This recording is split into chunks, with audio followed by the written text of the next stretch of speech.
네, 강한 세력을 유지한 채 천천히 이동하는 이 솔릭. 느리기 때문에 지금 더 큰 피해가 우려되는 이런 상황인데요. 네, 전문가 두 분과 태풍 상황 살펴보도록 하겠습니다. 김진도 YTN 과학재난팀장, K웨더 반기성 예보센터장 나오셨습니다. 안녕하십니까? 네, 안녕하세요.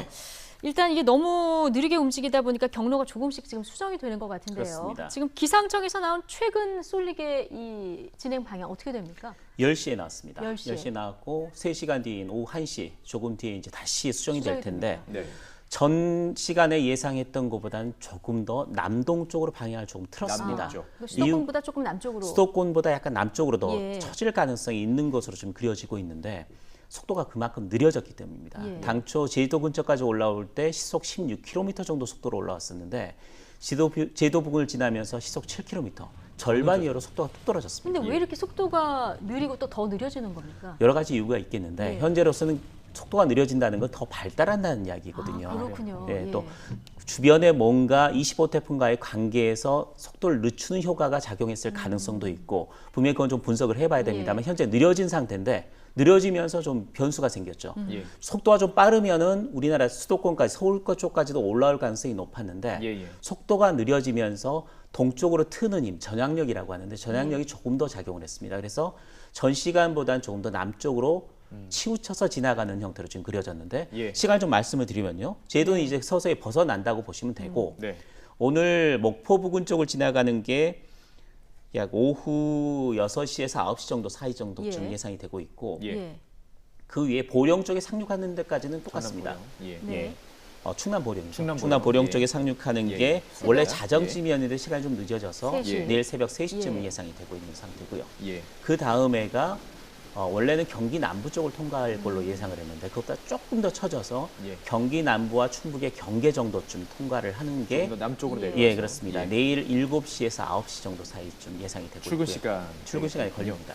예. 그리고 예. 마지막 빠져나가는 지역이 속초 부근으로 빠져나가는 것으로 했는데 조금 더 남쪽으로 쳐지면서 속초와 강릉의 사이, 그러니까 강릉 북쪽으로 내일 오후 3시 이후쯤 진출하는 내일 오후 것으로 지금 예상이 되고 있습니다. 그렇습니다. 그 센터장님, 그렇다면 지금 속도가 더 느려져서 더 남쪽으로 이동 경로가 바뀔 가능성은 없는 건가요? 있다고 봅니다. 있다. 예. 우리 김진두 부장님 말씀하신 것처럼 곽팀장님, 실제로 이 태풍이 늦어지는 경우는 여러 가지가 있습니다. 그중에 발달하는 경우, 두 번째는 방향을 트는 경우입니다. 근데 저는 이번은 발달하는 것보다는 오히려 방향을 바꾸기 때문에 늦어지는 게 아닌가 싶습니다. 예. 말씀하신 것처럼 여러 가지 원인이 있습니다. 좀 늦어지는 원인이 20호 태풍과의 어떤 상호관계, 예. 이것도 영향이 있다고 보고요. 지금 저 일기들어오면 이 목포 쪽으로 좀 고기압이 약간 돌출돼 있거든요. 예. 그러니까 그게 진로를 갖다 방해하는 측면도 있다고 보는데 일단 현재는 제가 보기에는 방향을 오히려 지금보다도 좀 더 남쪽에서 동쪽으로 틀어나가려고 예. 그러는 것이 아닌가. 그렇게 보입니다. 예. 진로가 그럼 이 시간 이후에도 계속 이제 수정될 수 있는 이런 상황인데요. 어쨌든 지금 남쪽으로 치우치는 어쨌든 한반도를 강타하는 것은 맞잖아요. 한반도를 광통하는 것은 광통하는 마찬가지입니다. 거죠. 예. 그러니까 충남 서해안이 될지 전북 서해안이 될지 이제 예. 오후 1시 예보를 보면 알겠습니다만은 예. 매 시간 좀 수정이 될 가능성이 높고요. 충남 보령 쪽에서 전북 쪽으로 약간 내려와서 상륙할 가능성. 예. 그리고 통과되는 위치가 경기 남부 쪽에서 약간 충청도 쪽으로 치우칠 가능성. 예. 그리고 빠져나가는 위치도 강릉 쪽에서 강릉 남쪽으로 이동할 가능성이 현재 높아질 것으로 보입니다. 왜냐하면 예. 네네. 최근 6시간 동안의 진로의 이동 진로가 변화되는 모습을 보고 예. 또 반센터님도 말씀하셨듯이 여러 가지 우리나라 주변 기압계 흐름, 속도가 느려지는 것들 변수를 봤을 때는 예. 북쪽으로 올라와서 다시 서울 쪽으로 이동하는 것보다는 약간 더 남쪽으로 쳐져서 지나갈 가능성이 있다. 예. 그럴 남쪽으로. 경우에는 어쨌든 예. 물론 수도권은 영향력이 조금 벗어납니다만은 네네. 그 외에 다른 지역 약간 영향이 좀 덜할 것으로 예상됐던 지역에서 오히려 더 강한 피해가 날 수 있기 때문에 경계는 계속해서 경계를 계속해야 늦추지를 되고요. 말아야 예. 됩니다. 제가 지금 그래픽으로 보여드리고 있습니다. 지금 10호 태풍이 화면의 왼쪽, 20호 태풍이 오른쪽에 있습니다. 그렇습니다. 조금 전에 이제 반 센터장님께서 방향을 틀기 때문에 좀 속도가 느려진 것 같다라는 말씀이 20호 태풍의 영향을 좀 받을 수도 있다라는 측면으로 말씀해 주신 것 같은데요. 네. 이게 사실은 일본 기상청에서 사실은 이걸 예상을 해서 조금 더 남쪽으로 예상했던 거였죠. 네. 그러니까 일본은 현재 우리 기상청보다는 약간 더 남쪽으로 상륙을 해서 통과해 나가는 것으로 그렇게 예상을 하고 있는데 네. 우리 팀장님 말씀하신 것처럼 조금 더 남쪽으로 간다면 어쨌든 한반도를 관통해 나가는 건 똑같습니다. 네. 피해는 거의 같은데 예. 이제 문제는 수도권 쪽의 피해는 상당히 줄어들 수 있다는 예. 거죠. 다만 이게 이제 이 태풍이 보통 오른쪽이 네, 오른쪽 피해가 큽니다. 피해가 크다고 하기 때문에 남쪽으로 가면은 수도권 피해는 좀 줄어들 수 있다. 줄어들고 예. 오히려 이제 지금까지 피해가 그렇게 크지 않을 거로 예상했던 충청북도라든가 경북 북부라든가 그러니까요. 강원 영서라든가 이쪽 지금 피해가 저희가 영상으로 그래픽을 준비했는데 보면서 조금 설명을 모르시는 분들 계실 테니까요. 설명을 네. 좀 부탁드리겠습니다. 일단 태풍이 진행하는 우측 방향을 우리가 그 위험 반원이라고 얘기를 합니다. 예. 좌측은 강항, 항해가 가능한 반원이어서 강항 반원이라고 부르는데 이거는 태풍 자체 반시계 방향으로 태풍은 중심을 향해서 바람이 불어 들어가는데 이 북태평양 고기압 가장자리를 이동을 하다 보니까 북태평양 고기압 바람이 같이 더해지는 거예요. 예. 오른쪽 반원은. 아. 그러나 그 반대 좌측 반원은 감해지는 것이죠, 오히려. 예. 그래서 대개 이 태풍이 진행하는 오른쪽 반원이 왼쪽 반원에 비해서 상륙할 때는 평균 한 30% 이상 풍속이 강합니다. 그럼 예. 지금 상황으로 봤을 때는 태풍이 지나가는 쪽에 약간 밑에 쪽, 남동 쪽이 더 피해가 큰 것으로 볼 수 있겠네요. 피해가 더 크다고 예. 봐야 되겠죠. 아, 예. 그러니까 최종적으로 이제 진로가 어디로 갈지는 아직은 예측하기는 쉽지 않습니다. 예. 다만 아까 우리 김진두 팀장님 말씀하신 것처럼 조금씩 경향성으로 보면 남쪽으로 좀 내려갈 가능성이 이제 높아진다는 거죠. 예. 그렇게 된다면 현재는 어제 예상 진로대로 서울 수도권을 갖다 직격하는 이런 진로보다는 상대적으로 수도권은 좀 피해가 덜하겠지만 그 남쪽 남쪽으로. 지역은 피해가 예. 훨씬 더 커지는 그런 예. 특징이 예. 있습니다. 지금 오후 1시 예보를 보면 좀 어느 정도 가능을 할 수 있지 않을까. 그렇습니다. 경향성을 좀 예. 봐야 됩니다. 서울에서 수도권 남부 지역 쪽으로 옮겼다가 오후 1시에 조금 더 방향을 남쪽으로 내린다면 예. 주의해야 될 지역이 완전히 달라집니다. 태풍이 그러니까요. 중심이 지나가는 지역은 우선 가장 피해가 큽니다. 예. 예. 그래서 거기서 이제 거리상으로 멀어질 때 똑같은 거리를 멀어졌을 때 오른쪽이 왼쪽보다는 조금 더 피해가 크다라는 이야기이기 때문에 예. 수도권을 대비했던 지역, 물론 수도권도 내일 피해는 분명히 있을 겁니다. 예. 네네. 그런데 충청 지역 쪽으로 간다면 음. 충청남도, 충청북도 지역 같은 경우는 굉장히 대비를 해야 되고 예. 상륙하는 지점도 충남 쪽에서 전북 쪽으로 약간 내려온다면 네네. 이제는 가장 위험한 지역이 전북, 충남, 예. 충북, 강원도 영서, 경북 북부 이런 쪽으로 약간 예. 수정이 돼야 됩니다. 예. 진로에 전북, 따라서 충북, 시간대별 이제 충남. 위험 지역도 달라지는 이런 그렇습니다. 상황이 돼서 지금 기상 정보에 굉장히 귀를 기울이셔야 되는 이런 상황인데요. 근데 진로는 수정이 돼도 세력은 지금 그대로 유지를 하고 올라오고 있는 이런 상황입니다. 상륙하기 전까지는 현재도 강한 중형급 태풍이거든요. 예. 예. 중심 부근에는 초속 37m의 폭풍을 37m. 동반하고 있습니다. 예. 그런데 지난 시간보다는 조금 낮아졌습니다. 40m에서 초속 37m. 그런데 상륙하기 전까지는 그래도 초속 35m 이상의 강풍을 동반하고 또 바다를 지나서 지금 오기 때문에 네. 비구름의 세력도 그렇게 약화되지는 않을 겁니다. 예. 물론 상륙하고 난 뒤에는 속도도 빨라지고 세력도 빨리 약해지긴 합니다만은 워낙 상륙할 시점에서의 세력이 강하기 때문에 예. 우리나라를 간통했을 때는 엄청난 예. 피해를 피할 수는 없는 상황입니다. 이 바다를 따라서 올라왔을 때 이 세력이 더 강해지는 건 왜 그렇습니까? 바다 쪽에서는 아무래도 계속해서 에너지를 공급받을 수가 수증기를 있는 겁니다. 공급을 그런데 하는 거죠. 육상에서 상륙했을 때는 수증기를 예. 공급받을 길이 없는 거거든요. 또 예. 특히 대부분 서해상으로 진입하는 그 태풍들이 제주도 부근을 지나면서는 예. 굉장히 약해졌습니다. 세력이 네. 약해지면서 속도도 빨라졌는데 예. 올해 같은 경우는 해수면 온도가 높거든요. 서해가 한 28도 정도 되는 거죠. 굉장히 높은 상태이기 때문에 서해를 지나면서도 세력이 급격히 약화되는 현상이 나타나지 않는 겁니다. 그러니까 그렇군요. 강한 세력을 유지한 채 내륙에 상륙할 가능성이 현재로서는 가장 높고 예. 내륙을 지나면서도 그 정도 위력이기 때문에 빠른 속도로 그렇게 세력이 급격히 약화될 가능성은 낮다. 그러니까 그만큼 우리나라 내륙에 오게 되는 피해, 비바람 피해가 더 커질 수 있는 겁니다. 그러니까 네. 지금 쏠릭이 에너지를 충분히 얻은 상태에서 한반도에 상륙할 가능성이 높은데 거기다 좀 느립니다. 느리기 때문에 더 바람을 많이 피해를 입히고 거기다 비도 마음껏 뿌리고 가는 거 아니겠습니까? 느리기 때문에 피해가 더 큰 거죠.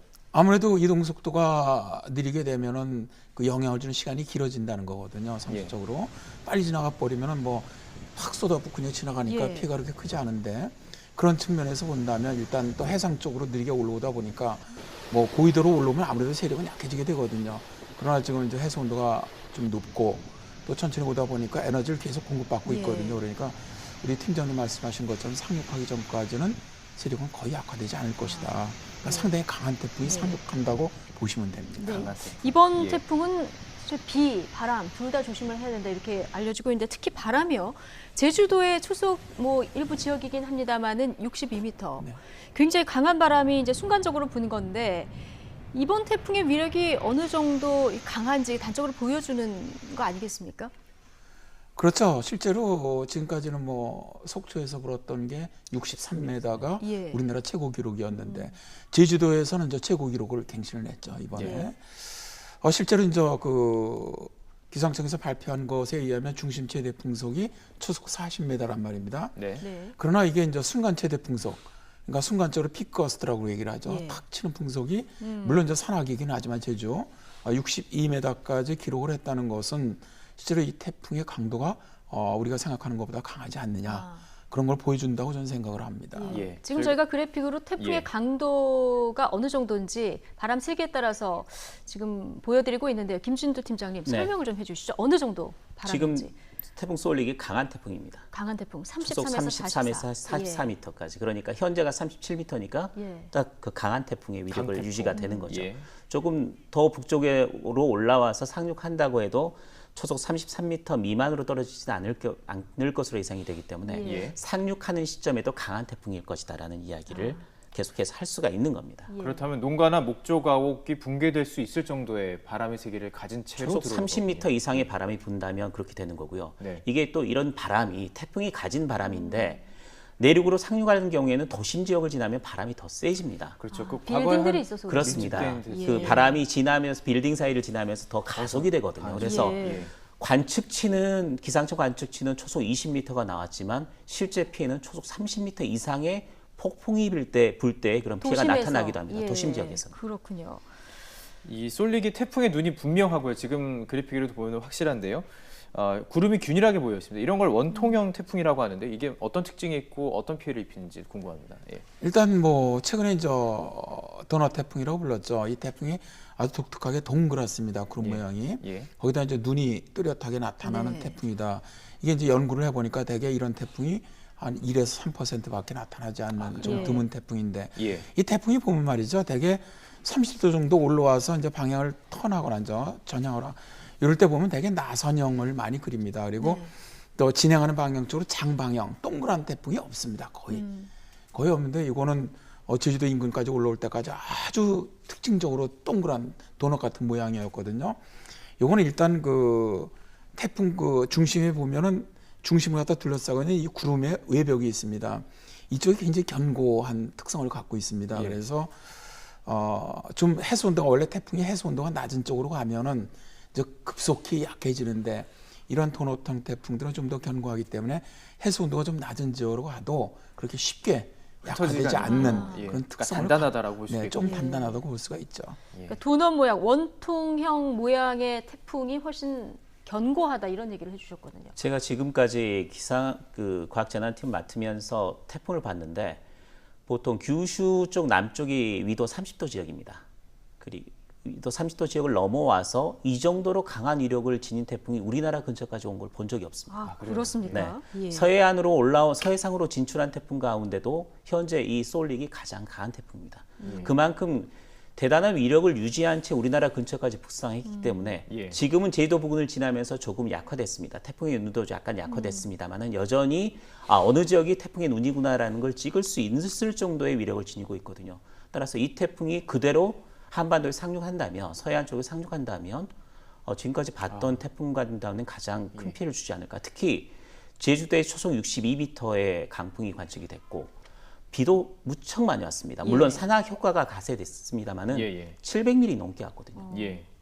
지금 뭐 예상대로라면 어느 지역이 피해를 보느냐 이것뿐이지 뭐 좋은 시나리오를 생각할 수는 없는 상황이겠죠. 좋은 시나리오는 지금 상황에서 좋은 시나리오를 입에 올리기가 어렵습니다. 어려운 왜냐하면 상황이군요. 예. 지금 비와 바람, 보통 이 서해안으로 올라오는 태풍은 바람 태풍이었는데 예. 이번 태풍은 아까 말씀하셨듯이 굉장히 강한 위력을 지닌 채 올라오고 있기 때문에 비뿐만 아니라 바람까지 봐야 됩니다. 비와 바람을 동시에 비바람 보는 분다. 태풍이고 바람도 이전에 봤던 곰파스보다 훨씬 강한 바람이 불 가능성. 예. 비도 산악 지역, 그러니까 지형적인 효과가 겹치는 지역에서는 시간에 50mm 이상, 그리고 지리산 같은 산악 지역으로는 500mm 이상도 볼 수가 있는 상황이거든요. 비도요, 예. 그렇기 때문에 비, 바람을 동시에 봐야 하는 굉장히 위험한 태풍입니다. 산사태 분명- 위험도 상당히 조심을 해야 될 것 그렇습니다. 같은데요. 지금 곰파스 얘기 해주셨습니다. 앞선 그 태풍과 비교를 해서 저희들이 비교하는 것이 이해가 쉽기 때문에 앞선 태풍 중에 지금 곰파스가 가장 비슷한 건가요? 일단 서해상으로 북상을 해서 이제 경계만으로 상륙을 했죠. 그래서 이제 관통을 해 나간 네. 그런 태풍이 많지 않습니다. 예. 그래서 이제 곤파스가 아무래도 뭐 에이니아라든가 올가라든가 이제 이런 것들은 약간 좀 틀리죠. 그래서 곤파스인데 일단 곤파스에 비해서 중심 기압이 이번 쏠릭이 낮다는 얘기는 강하다는 얘기입니다. 낮을수록 강한 네, 거군요. 기압이 예. 낮을수록 강하고요. 두 번째는 풍속이 더 강합니다. 그러니까 풍속 같은 경우는 이제 피해를 주는 것에 제곱승으로 강해지기 때문에 풍속이 약간 강해지더라도 피해는 한 2배, 3배로 늘어날 수가 있거든요. 아, 예. 따라서 이번 쏠릭이 곤파스에 비해서는 상당한 피해가 훨씬 더 클 것이다. 이렇게 예상을 하는 그러니까요. 것이죠. 예, 지금 걱정되는 것이 2010년 곰파스 이 피해 상황 기억하시는 시청자분들 많을 텐데 그렇습니다. 이때보다 더 피해가 클 수 있다. 이런 전망이 지금 나오고 있어서 걱정입니다. 당시 피해를 보면 인명피해도 있었습니다. 예. 사망 6명, 예. 부상 11명이었거든요. 그리고 이재민도 1,000명 넘게 발생을 했고 재산 피해만도 한 1,700여억 원에 달하는 그렇습니다. 재산 피해가 났습니다. 당시에 수도권 아마 기억을 하실 텐데 서울 지역에 저도 초속 20m 정도의 바람, 굉장히 약한 태풍이 지나갔는데도 수도권에 굉장히 큰 시설물 피해가 발생했습니다. 그런데 이번에는 그보다 훨씬 강한 태풍, 위력도 셉니다. 비도 예. 많습니다. 바람은 말할 것도 없습니다. 그런 태풍이 내륙에 상륙해서 관통한다고 한다면 예. 당시 곰파스와 비교했을 때 이번에 어떻게 대비해야 되는지가 명확합니다. 어떻게 대비를 좀 해야 될까요? 훨씬 더 심한 그 촘촘하고 강한 대비를 해야 되는데 예. 제가 제일 우려되는 지역이 상륙했을 때 지역입니다. 해안 지역은 저지대도 많거든요. 그렇죠. 단 세장님이 주장하시는 것 중에 하나가 미국 같은 경우에는 허리케인이 워낙 세기 때문에 허리케인이 상륙하거나 굉장히 큰 피해를 주는 지역 같은 경우는 주민 소개 명령을 내립니다. 아예 대피를 아예 시키는 대피를 예, 거예요. 대피 해라. 명령을 못하도록. 내려버립니다. 예. 그런데 이번 우리나라에는 아직 그런 게 없거든요. 따라서 이게 어느 지역에 상륙할지는 모르겠습니다. 기상청이 지금 굉장히 면밀하게 예. 분석을 하고 있겠습니다만은 네네. 저지대 지역 같은 경우는 빨리 통신망을 이용하거나 침수이기 때문에. 네. 예. 그런 지역의 주민들은 미리 안전한 지역으로 대피시키는 우리는 것도 그럼 방법이 이게 될 수 있을 것 각군 같습니다. 뭐 작은 시군구에서 알아서 이 권고를 내리거나 하면 할 수 있는 겁니까? 그것까지 아직 제가 법적으로는 그렇게 되어 있지는 예. 않습니다. 뭐 예. 강제 명령을 내리기는 어렵습니다만 예. 권고는 할 수 있을 권고를 할수 거고 있으니까. 주민들이 그 상황에서 굉장히 위험한 상황이라는 걸 인지한다면 예. 자연스럽게 그 대피가 가능할 것으로 보여집니다. 그 위험에 대한 것들은 좀 강조해도 괜찮을 것 같습니다. 안전을 그러니까요. 지키기 위해서는 강조해도 될 것 같은데요. 그리고 이제 환경이 다 다르지 않습니까? 집에 계신 분, 야외에 계신 분, 운전하신 분도 다 다를 것 같은데요. 때마다 어떻게 대피를 해야 되는지 말씀을 좀 해주시죠. 아무래도 집에 계시는 분들이 이제 그러니까 태풍이 가까울 때 가장 좋은 것은 집 안에 계시는 게 가장 좋습니다. 왜냐하면 좀 많은 피산물들이 날아다니기 때문에 거기 인명 피해가 많이 발생을 하거든요. 그러니까 이제 그러니까 태풍 이런 방송을 갖다가 통해서 가까이 접근하고 있다 그러면은 이제 외출을 자제하시고 특히 이제 지금 같은 경우 강하게 상륙을 하기 때문에 이 자동차 운행도 자제하시는 것이 좋습니다. 예. 상당히 영향을 줄 수 있거든요.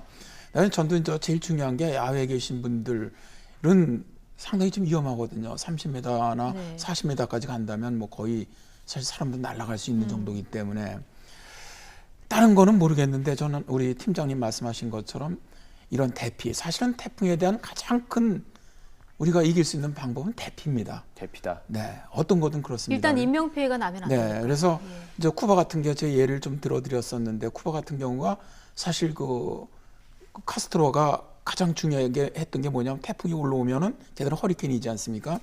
허리케인에 바람을 줄이거나 비를 덜 내리게 할 방법은 없다. 그건 천재라는 것이죠. 그러나 사람들만은 살릴 수가 있다는 거죠. 그건 미리 대피하는 것 외에는 예. 없다. 그러니까 무슨 얘기냐면 아까 팀장님 말씀하신 것처럼 태풍이 들어가는 쪽에 해수 이쪽은 해일 가능성이 높거든요. 그러니까 저지대에 있는 주민들은 무조건 소개령을 내리는 겁니다. 전부. 예. 그다음에 산사태가 일어날 수 있는 지역 뭐 그러다 보니까 대개 최근에 그 쿠바 같은 경우는 태풍이 올라오면 전체 국민 한 10분의 1 정도를 대피령을 내립니다. 예. 그래서 그 카리브해 국가들이 2017년에도 굉장히 강력한 허리케인을 몇 개 통과를 해서 다른 나라들은 거의 1,000명 이상 사망자가 났는데 쿠바는 사망자 10명밖에 안 났거든요. 그것도 대피 명령을 안 따르고 대피를 안 한 사람들입니다. 그래서 우리나라는 현재 그런 건 안 돼 있는데 저는 그래서 아침에도 방송에서 그런 말씀을 드렸습니다. 이장이라든가 마을에 면장이라든가 동장 이런 분들이 알거든요. 뻔히 그러니까 그쪽으로 들어온다면 예. 좀 대피하십시오. 아. 좀 더 고지대 예. 대피 가시다 안 오면 좋고 그렇죠. 그거는 만에 예. 하나 인명피해가 있을 수 있거든요. 네. 네. 그래서 그런 거를 좀 했으면 좋겠다. 어차피 태풍은 오는 거고 지금 뭐 대처를 어떻게 하느냐 이것이 굉장히 중요한데 가장 중요한 것이 진로를 보면서 위험 지역은 대피를 시키는 것 이것이 가장 중요하다는 말씀을 해주셨는데 앞서 지금까지 인명피해를 난 거 보면은 파도에 휩쓸려서 3명이 실종이 됐단 말이죠. 네. 지금 마지막 휴가철이라서 아마 계곡이나 바닷가 이런데 뭐 무슨 일 있겠어요 이러고 가시는 분들도 혹시 있을 것 같은데 절대 가면 안 되죠. 예. 해안가 해일 피해 우선 굉장히 조심해야 예. 되고요. 아까 잠깐 나왔습니다만은 산사태 조심해야 됩니다. 산사태. 이게 비와 바람까지 동반하기 때문에 지반이 약해진 지역 같은 경우는 분명히 산사태 발생 확률이 굉장히 높습니다. 예. 근데 이 보면서 보통 주민들이 알 수 있나요?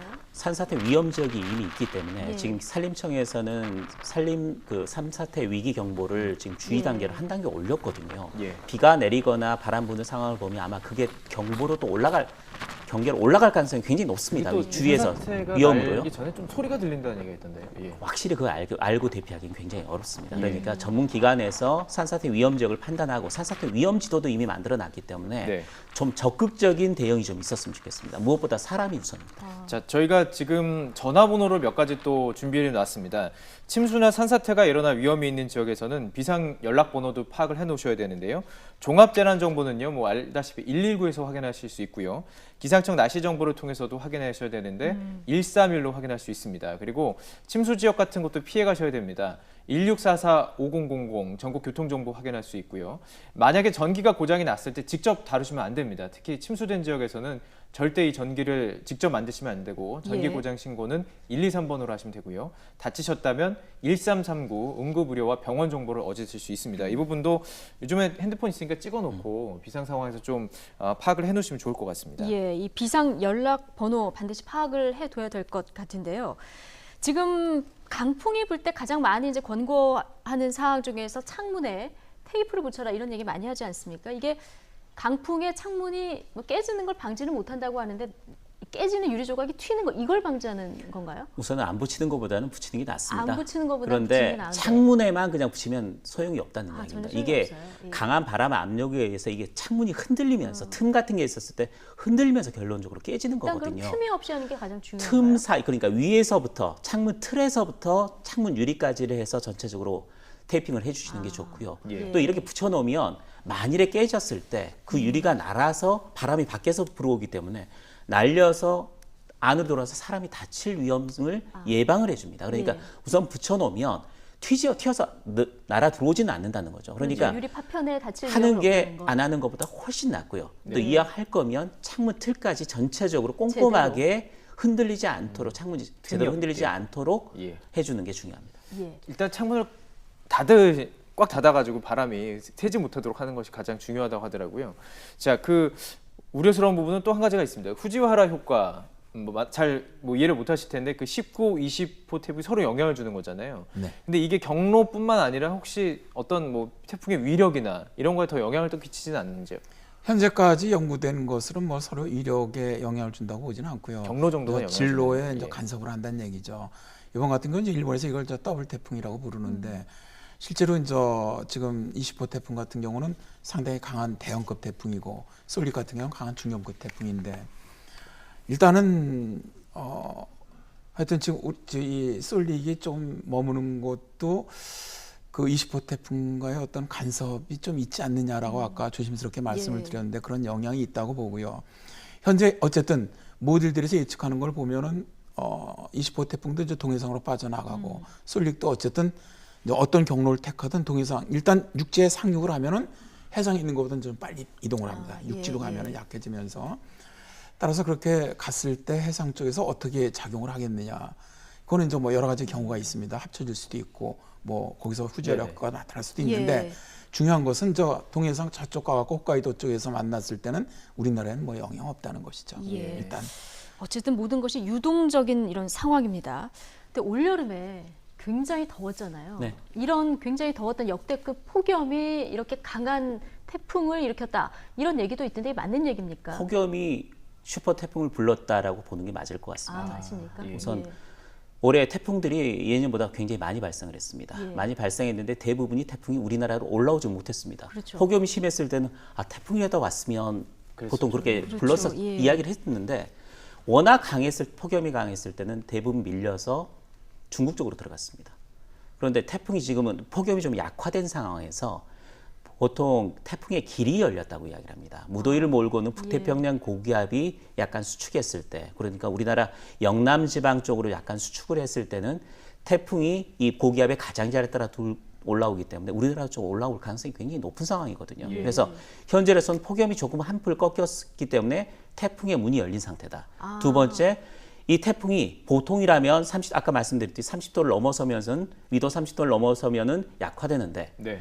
워낙 폭염이 셌기 때문에 해수면 온도가 예년보다 굉장히 높아진 상태다. 예. 그런데 따라서 약해지지도 않고. 굉장히 강한 아까 말씀하셨듯이 태풍의 눈이 또렷한 위치를 위력을 유지한 채 우리나라 근처까지 올라올 수 있었다. 예. 그런 부분에서 영향을 주는 거죠. 센터장님, 그렇다면 앞으로 더 이렇게 강한 태풍이 똑같이 서해안의 길을 따라서 올라올 가능성 많다고 봐야 되는 거 아닌가요? 일단 지금 북태평양 고기압 가장자리를 따라서 이제 결국 북상을 하게 되는데, 자, 팀장님께서 이제 문이 열렸다. 그러면 이제 이게 만일 예를 들어서 더 북태평양 고기 일본 쪽으로 수축을 한다면 태풍이 발생하더라도 일본 쪽으로 가겠죠. 근데 지금 예상으로는 북태평양 고기압이 이렇게 쉽게 수축하지는 않을 거로 봐요. 그러니까 거의 일단 문이 열렸는데 이런 상태가 당분간에 유지되지 않겠느냐. 그렇다면 올해 지금 그 태풍이 평년보다 굉장히 많이 발생하고 있단 말입니다. 이 얘기는 태풍이 발생하는 곳에 태풍이 만들어질 수 있는 이런 조건들이 굉장히 좋다는 것이거든요. 예. 현재는 뭐 만들어서 올라오는 이런 건 없습니다만 태풍이 만들어진다면 우리나라 쪽으로 올라올 가능성이 상당히 높다고 저는 봅니다. 예. 일단 지금 이 시점에서 가장 중요한 거는 태풍이 이제 어떤 진로를 통해서 오고 그래서 피해 지역이 어디가 되느냐. 그렇죠. 이 부분을 가장 관심 있게 지켜봐야 될 텐데 지금 태풍 진로가 아까 앞서 말씀하셨듯이 조금 남쪽으로 이제 바뀌었다고 하지 않았습니까? 남동 쪽으로 조금 이동하고 있는 추세라고 말씀드릴 이게 수 있습니다. 미국, 일본, 우리 기상청 예보가 조금씩 달랐었는데 일본 기상청에서 약간 남쪽으로 얘기를 하지 않았습니까? 제가 지금까지 우리나라 기상청, 미국 기상청, 일본 예. 기상청을 계속 보면 일본 기상청은 뭔가 변동이 있었을 때 가장 빨리 변화를 시킵니다. 근데 예. 그게 좋을 수도 있고요. 나쁠 수도 있습니다. 있고. 어제 같은 상황에서는 일본 기상청이 틀렸습니다. 예. 그런데 오늘도 변화를 줬는데 우리 기상청은 좀 신중합니다. 예. 여러 가지 변수가 있지만 기존의 추세를 유지하면서 뭔가 확실해졌을 때 진로를 조금씩 수정합니다. 예. 미국 기상청은 대중이 없더군요. 아, 그냥 우선은 자기들이 보는 가장 그 예. 이상적인 진로를 계속 택하는데 예. 제가 보기에는 미국 기상청과 일본 기상청의 사이에 우리나라 기상청이 있다라고 있다. 볼 수 있습니다. 예. 그런데 어제 같은 경우 우리 기상청 예보대로 미국과 일본이 따라왔고요. 예. 오늘은 일본 기상청이 최대한 빨리 변해서 남동 쪽으로 틀었습니다. 예. 우리 기상청도 조금 틀긴 했는데 그래서 제가 오후 1시 예보가 굉장히 중요하다는 게 어느 정도까지 방향을 예. 바꿀 것인가. 일단 네. 내려왔는데 더 내려갈지 아니면 그 정도 올라오지는 못할 것 같고요. 올라오진 못할 것 같고. 약간 더 내려가거나 지금 추세를 유지할 가능성이 높아 보입니다. 예. 저희가 지금 바람을 많이 강조하고 있었는데 비에 대한 우려도 상당히 큽니다. 이게 지금 제주 중산간 합천이라는 곳인데요. 굉장히 비가 많이 쏟아졌고 강수량이 많았고 거의 지금 범람 위기라고 부를 정도로 많은 비가 내리고 있습니다. 조금 전에 확인할 수 있겠지만 지금 육지와 거의 그 경계가 크지 않습니다. 더 비가 내리고 더 강수량이 높아지면 지금 범람 위기도 충분히 생각할 수 있기 때문에 비에 의한 피해도 상당히 우려스럽다 이렇게 표현할 수 있을 것 같습니다. 예, 저런 상황을 이제 보기 때문에 그래서 앞서 두 분께서 지금 대피가 가장 중요하다 이런 얘기를 해주신 거 아니겠습니까?